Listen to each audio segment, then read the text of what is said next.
podemos ver que reacciona.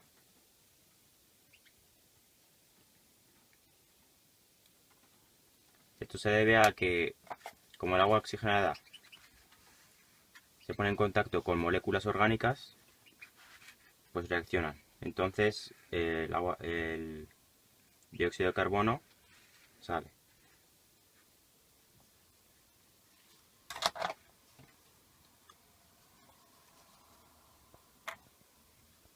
Vamos a echarle un poquito más.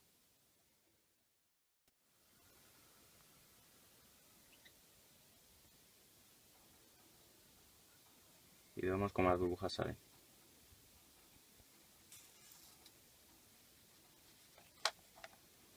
Vamos a limpiarlo con agua para ver las partes mejor. Tras haber limpiado el riñón de agua oxigenada, podemos apreciar mejor las partes, como por ejemplo las pirámides de Malpighi, por aquí por ejemplo, aquí.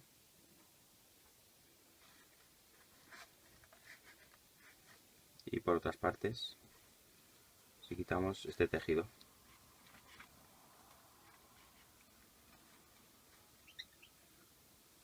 Por aquí también. Y esto ha sido todo.